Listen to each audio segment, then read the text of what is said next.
دین قائم ہونا چاہیے اور دین غالب ہونا چاہیے، اللہ کا کلمہ بلند ہونا چاہیے اور اسلامی ریاست قائم ہونی چاہیے. سارے جو ہیں اسی دعوت کے مختلف پہلو ہیں. ان میں سے کوئی بھی فی نفسہ ہی بالذات مقصود نہیں، بلکہ یہ سب اسی دعوت کی صورت گری اور اس کی تشکیل کے لیے ضروری ہے. لیکن یہ بات یاد رکھنا بڑا ضروری ہے کہ اس دعوت کا جہاں ایک پہلو یہ ہے کہ اللہ کی بندگی قائم ہے، اس کا ایک لازمی نتیجہ یہ ہے کہ انسانوں کی زندگی انصاف کے اوپر قائم ہے. اور دراصل جہاد اور جدوجہد اسی مقصد کے لیے. اس بات کو سورہ حدید کے آخر میں بڑا واضح انداز میں بیان کیا گیا کہ لقد ارسلنا رسلنا وانزلنا معهم الكتاب والمیزان ليقوم الناس بالقسط. ہم نے اپنے رسول بھیجے، ان کے ساتھ کتاب اتاری، میزان اتاری تاکہ لوگ انصاف کے اوپر قائم. وانزلنا الحدید، ہم نے لوہا اتارا. فیہ باس شدید ومنافع للناس، اس میں سخت لڑائی کشمکش بھی ہے، لوگوں کے لیے منافع.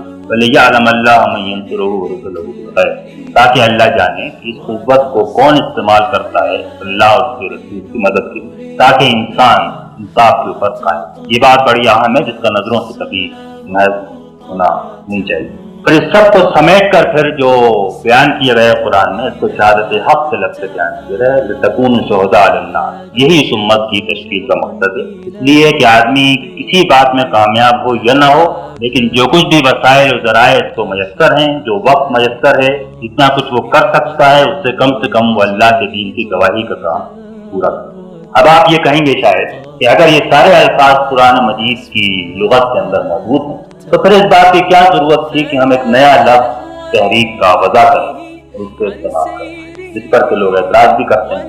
اور اس اعتراض کا پھر کیا جواب؟ پہلی بات تو یہ کہ جیسا میں نے آپ سے کہا کہ الفاظ کثرت استعمال سے، گردش زمانہ سے اپنی معنی ہوتے رہتے ہیں.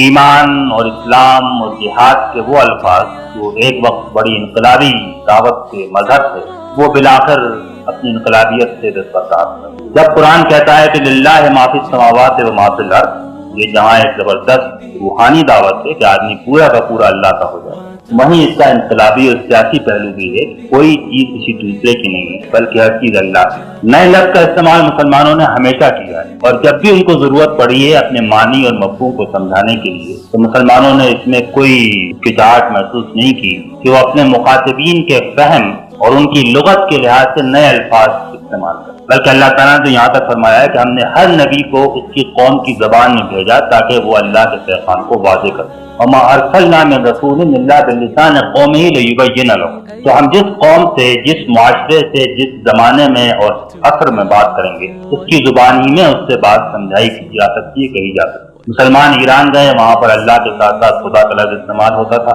انہوں نے اس پر اصرار نہیں کیا کہ ہم لازماً اللہ کا لفظ استعمال کریں، بلکہ خدا کا لفظ اختیار کیا اور اس کو وہی معنی پہنا دیے کہ جو دراصل اللہ کے لفظ میں.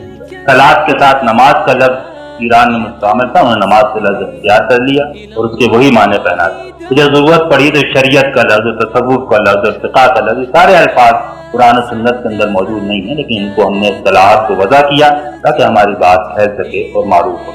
اس لیے موجودہ دور میں اسلام کے تصور کو واضح کرنے کے لیے یہ لفظ ہم نے استعمال کیا. اس کے نظائر موجود ہیں. ضرورت اس بات کی ہے کہ ہم اس بات سے ہوشیار رہیں، اس لفظ کی خاطر ہم اصل اصطلاحات سے دستبردار نہ ہو جائیں. لاجہ ایمان اور جہاد اور شہادت حق اور دعوت، یہ اصطلاحات بھی ساتھ ساتھ تحریک کے اندر رہنی چاہیے تاکہ تحریک کا لفظ خود وہی معنی رکھے کہ جو معنی قرآن و سنت سے اخذ کیے جا سکتے.